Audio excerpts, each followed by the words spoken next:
آج کل جو سوشل میڈیا پر یا عام ملاقات کے دوران جو لوگ آپس میں ایک دوسرے کو جمعہ مبارک کہہ رہے ہوتے ہیں، کیا شرعاً یہ کہنا درست ہے یا نہیں؟ اس کو بدعت کہا جائے گا یا نہیں کہا جائے گا؟ تو بعض لوگوں کی عادت ہوتی ہے کہ ہر نئے کام کو، چاہے وہ شریعت مطہرہ کے اصول کے موافق ہو یا نہ ہو، اس کو بدعت کہہ دیتے ہیں اور اس کو ایسا کام کہتے ہیں کہ جس کا کرنا درست نہ ہو، حالانکہ ایسا نہیں ہے۔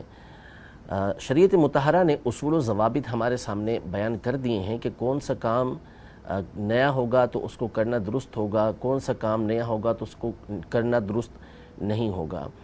جمعہ مبارک کہنے میں شریعت مطہرہ کے کسی اصول کی خلاف ورزی نہیں ہوتی۔ جمعہ مبارک کا مطلب یہ ہے کہ اللہ تبارک و تعالی جمعے کے دن آپ کے لیے برکت دے، جمعے کے دن میں آپ کو برکت عطا فرمائے، اس دن کو آپ کے لیے برکت والا بنائے، یہ الفاظ کہے جاتے ہیں۔ اور جب بھی کوئی خوشی کا موقع ہو، اہمیت والا موقع ہو، تو اس میں مبارکباد دینے میں کوئی حرج نہیں ہوتا۔ علامہ جلال الدین سیوطی شافعی رحمۃ اللہ تعالی علیہ مشہور و معروف ہستی گزرے ہیں، بہت بڑے عالم، بہت بڑے محدث تھے۔ انہوں نے ایک مکمل کتاب اس حوالے سے لکھی ہے، وصول الامانی باصول التہانی۔ تہانی عربی زبان کے اندر تہنیتن کی جمع ہے، جس کا مطلب ہوتا ہے مبارکباد دینا۔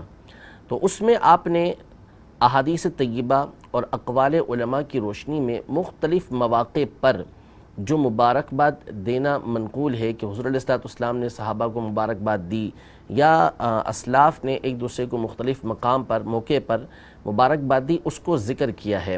جیسے مثال کے طور پر حج کے لیے کوئی گیا، حج سے واپس آیا، شادی ہوئی اس موقع پر، بچے کی ولادت کے موقع پر، مرض سے شفا حاصل ہوئی، اس موقع پر مبارکباد دینا، یہ مختلف مواقع علامہ سیوطی رحمۃ اللہ تعالی علیہ نے ذکر فرمائے ہیں کہ یہ اس میں اسلاف جو ہے وہ ایک دوسرے کو مبارکباد دیا کرتے تھے۔ پھر آخر میں آپ نے امام ابو الحسن المقدسی رحمۃ اللہ تعالی علیہ کے حوالے سے یہ ارشاد فرمایا کہ لوگوں کی عادت ہے کہ نیا مہینہ شروع ہوتا ہے، نیا سال شروع ہوتا ہے، تو اس میں ایک دوسرے کو مبارکباد دیتے ہیں، تو کیا اس میں کوئی حرج ہے؟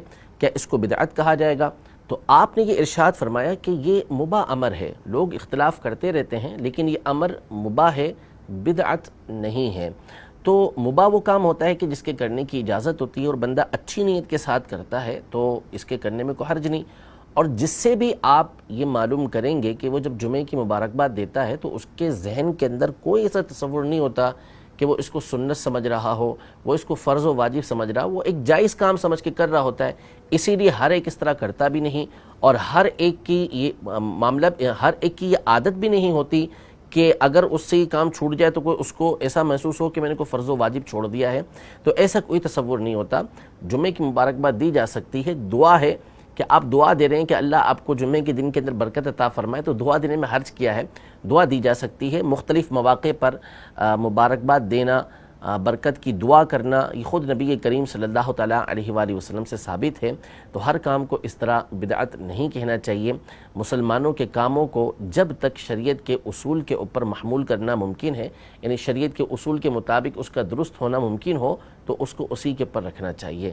اللہ تبارک و تعالی ہم سب کو ہمیشہ جمعے کے دن کی خوشیاں نصیب فرمائے، اس دن کے اندر ہمیں برکت عطا فرمائے۔ آمین بجاہ النبی الامین صلی اللہ تعالیٰ علیہ وآلہ وسلم۔